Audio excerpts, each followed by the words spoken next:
We're live. Hold on, let me call her. I'll call her. Hold on. Let's get mom on the line. Mom. Oops. What the heck? There we go.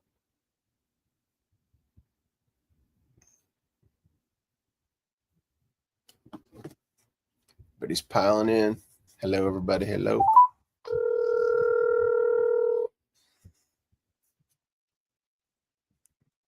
Hello, good morning. Hi, Mom. Can you hear me okay? I can. Can you hear me okay? Yeah, are you on speakerphone? Oh, you have a microphone, don't you? Well, I have to put you on speakerphone so that everybody can hear you. Oh, yeah, okay. Sorry. That's the only way they're going to hear you. Right, I get it. Gina's thumbnails are so hilarious. Yeah. That piece of cheese is Swiss cheese, but it's okay. We get the idea. Yes, that is kind of the default image or like cartoon image of cheese. Like if you ever have cheese in a cartoon, the default is Swiss because of the holes. It's readily identifiable, I guess. Right. Otherwise, it's just this yellow shape or something. But so I know, it's okay. She just does such a good job at that. Oh Lord. I will relay to her. It. I will relay that to her. Hi, Mama. Hello. I have good news from Zeke, by the way. Oh, you do? Okay. He just getting married? Oh, not quite that good. Well, maybe this news might be better than no. That's going to be good. Well, if he finds a good godly girl, that will be a day of utter celebration. But two things. There you go. Two things. One is yesterday. So he's out there in Florida working, learning door-to-door sales. They're selling. Is he in Daytona? They were in Daytona last week and this week, but they hit different parts of Florida. They're based in Fort Myers. Oh, okay. But they go and they like rent a room or whatever. There's like 5 or 8. I don't know. He's a traveling salesman. Well, they go to these different regions because what they're selling is solar paneling, solar panels. Okay. And I will not make any comment about solar, but there's a market for it. There's a incentive for it, and what they are doing is basically giving people discounts on their electric bills by installing solar whatever, and it's the pitch and and they're learning to go door to door to sell, and when you make a sale, it's a big sale. It's you get a commission or something. I don't whatever, and it you do a lot of them, and most of them say no, but when you get one, it's worth it. And so he's been there for about 3 weeks now, learning, training, getting rebuffed, getting doors slammed in his. I don't know if they get slammed in his face, but you as a salesman, you have to smile and shake it off, and that's what he's learning, right? And so he's keep on going, and he's learning some really good, developing good habits, and all so.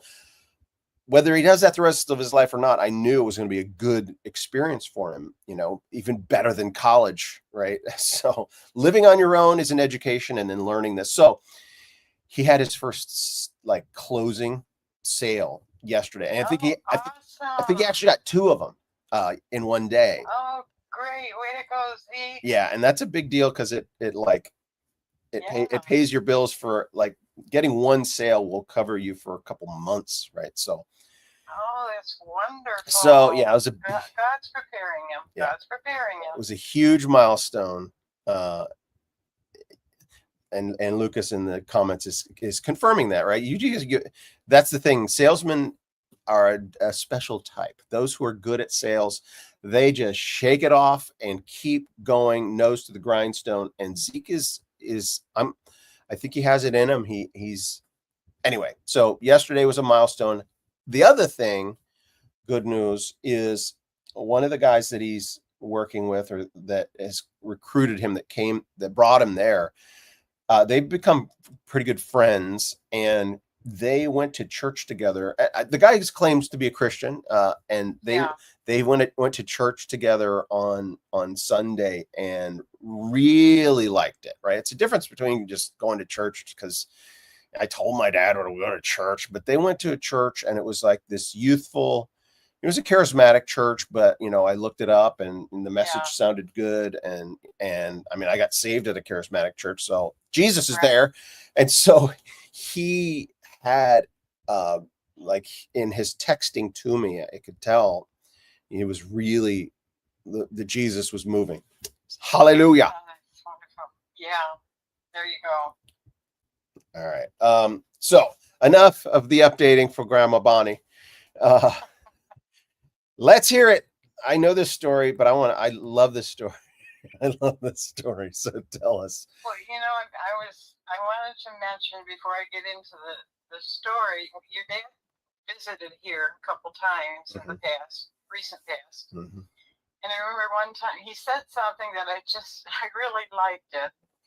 And he was saying, he said the best part of being old, getting old and being old, is when it comes to your memories, you can edit them. Yeah, I've heard him say that. Yeah. And I thought, well, I guess you have plenty of memories you need to edit, Emil, but I don't edit any of my memories. So the stories I tell you, they are the stories. Okay? Yes. To be fair, I'm as a professional editor, right? Yeah, you know about editing. What editing is, it's cutting stuff out. That's all editing is. It's cutting it down to the bare bones, to the exciting part, the interesting part, and leaving out maybe things that are important, but let's get to the meat. So he made me think that he edited out all the gross stuff, the bad stuff, the stuff you don't want to remember. Anyway, I don't do that. What you get is what you get. So let's get it. Okay. Well, this is special in a way because you lived in my hometown for a couple years when you were younger. Mm-hmm. So you're familiar. Third, fourth, and fifth grade. Third, fourth, and fifth grade. Yeah, right. So my first teacher in Dansville, third grade, had been your teacher. What was the name? Mrs. Ransom. Oh, yes. Oh, yes. What a name. Mrs. Ransom. She held those kids for ransom. She was, I'll just say she was strict. Mm-hmm. I don't know how she was with you, but that's how I remember her. I think she retired like within a year or two after I had her. Yeah. So I think she was. By that time. Yeah. Right.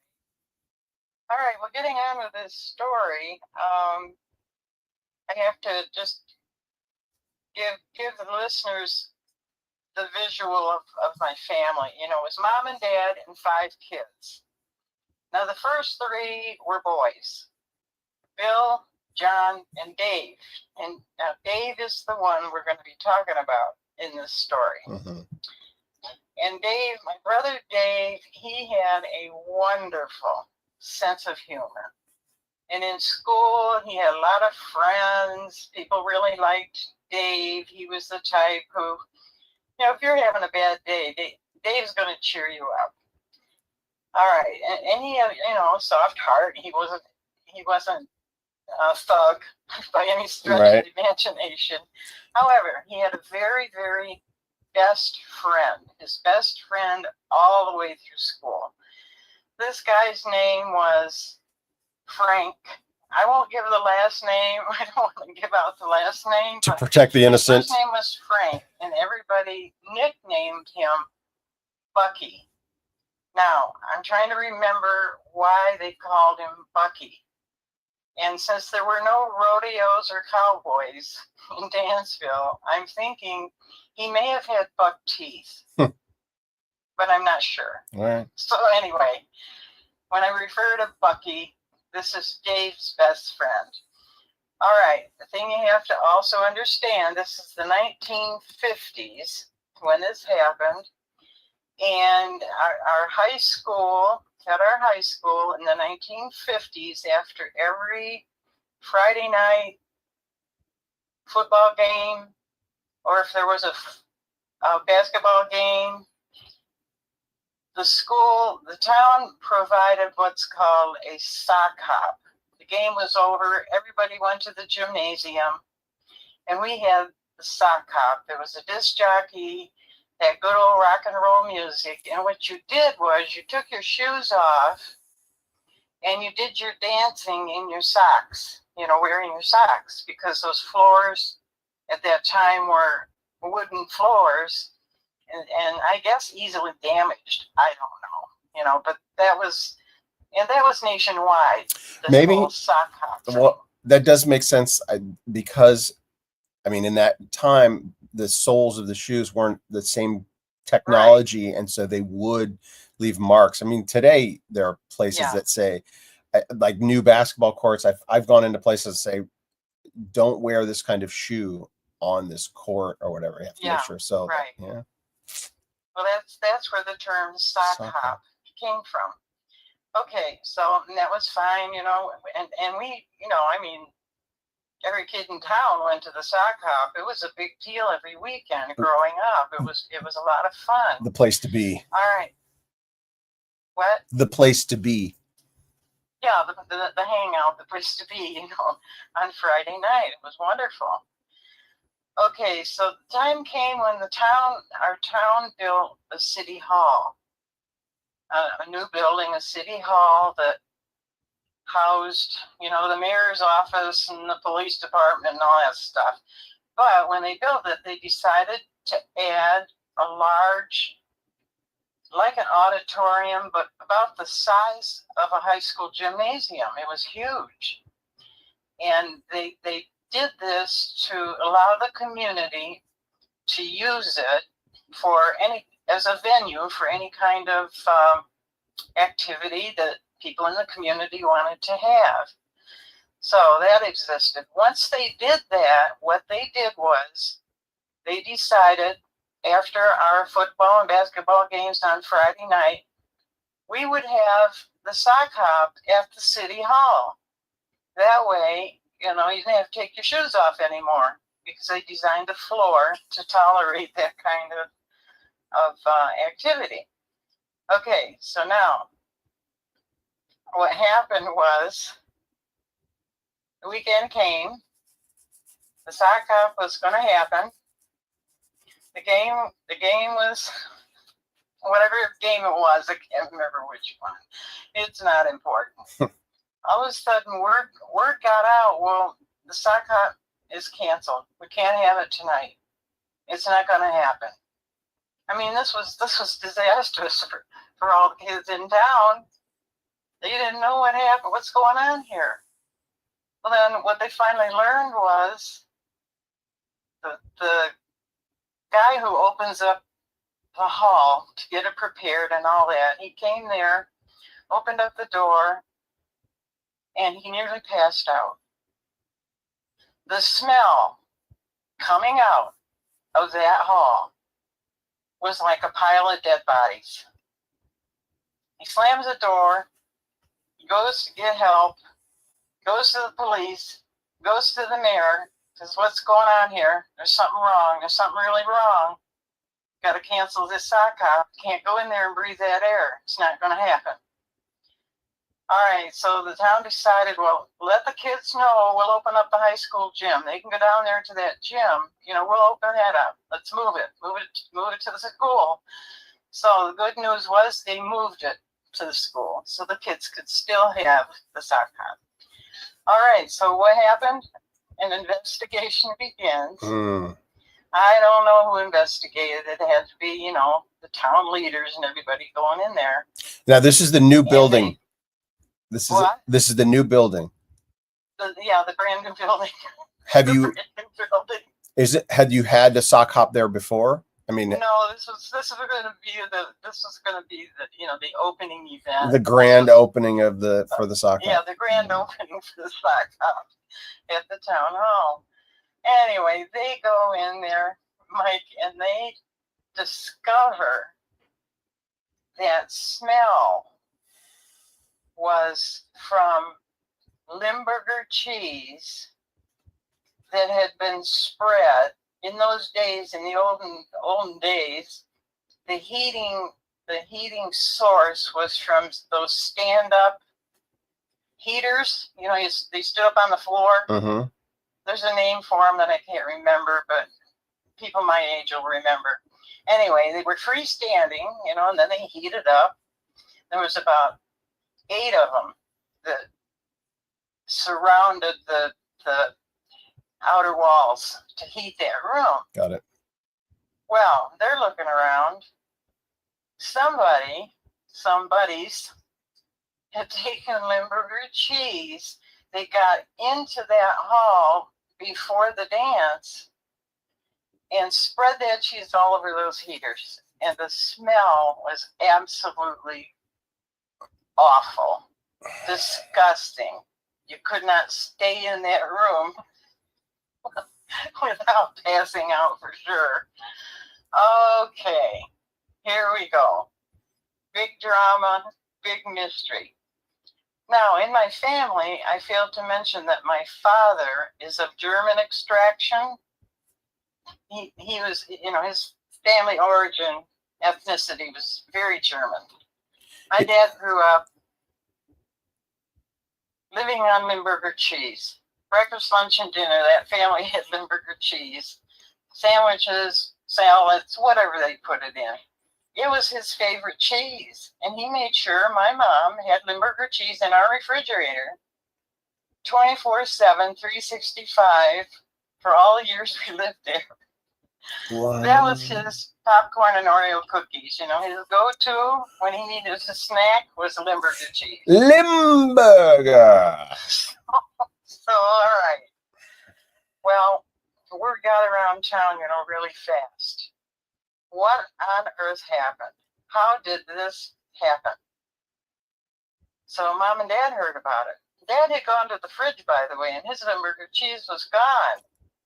When I say Limburger cheese, it was by the brick.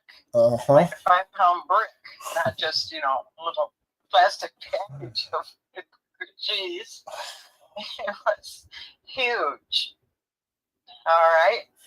So then the rumors started. You can't keep something like this quiet. It's a small town. It's a small town and teenagers talk. Well, word got back. Dave and Bucky took my father's Limburger cheese and went into that hall and created that chaos. I am telling you. Then word got back to Mom and Dad. All right. Now, Mom and Dad are by the book. Ethical, moral, and spiritually moral people. They called the police. Mom and Dad called the police. Word got back. It was Dave and Bucky. So the police force in our small town at that time was the chief, and I think he had a helper, and that was about it. Right. Hold on. Back up a little bit. So, do you remember this, like, specifically? Do you remember the rumor coming and your parents finding out and their confrontation? Yeah, I was at home. See, who did you see your parents' eyes when it dawned on them? Yes, I saw their eyes. When the news, who told them? Were you the one that told them about the sock hop being, or? No, they got a phone call. I remember it being a phone call that informed them. And I don't know who it was. I can't remember who it was that talked to them on the phone, but whoever it was ratting out Dave and Bucky. Oh, okay. Okay, so it was somebody that knew. Yeah. Yeah. Probably, I don't know, some other parent or somebody who got the word. so to speak. And were you in the room when they first spoke to Dave? Was I in the room when what? Was Dave present when this phone call was? No, Dave wasn't at home. For obvious reasons. He was at home. I don't know where he was. He and Bucky were somewhere. Hiding somewhere. Probably enjoying, right? The reason you do that is for this, right? You've affected, some chaos. So they're probably reveling, not fully thinking through the consequences, but reveling in their accomplishment. I don't even know if Dave shared, where he and Bucky disappeared to, but it didn't surprise me. It doesn't surprise me now. It didn't surprise me then. But then the knock came on the door, and it's Chief Bradley, Chief of Police. Hi, Harry and Mary. We'd like to speak to Dave. Harry and Mary, that's your parents. Oh my gosh. That's my mom and dad. Yeah. Harry and Mary. We would like to speak. We would like to have some words with Dave. Well, in my memory, the thing was, Mom and Dad were furious. This was not funny. This was not funny at all. Mm-hmm. And I remember feeling, what's going to happen? Is Dave going to jail? In my child's mind, Dave's going to prison. That's where I was at, this whole thing. Wait, was he older? He was younger or older than you? Dave was 4 years older than me. So he was getting up there, getting ready to graduate in a couple of years. So I was 4 years younger, but oh boy, excitement.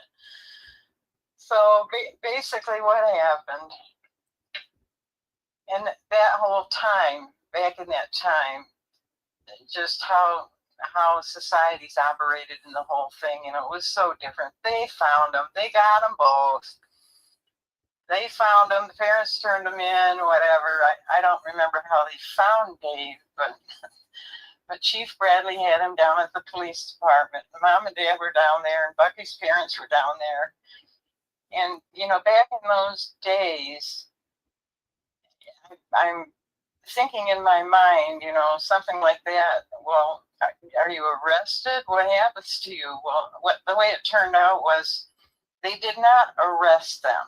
I guess it would be vandalism of some kind, I suppose. I don't know what category you'd put that in, but public disturbance or something. It was you ruined a sock hop, and you created a foul odor, in a building, blah, blah, blah. As it turned out, what they decided to do for their punishment, of course, was Dave and Bucky spent the rest of the night cleaning. They turned the heat off in the hall to get them heaters cool.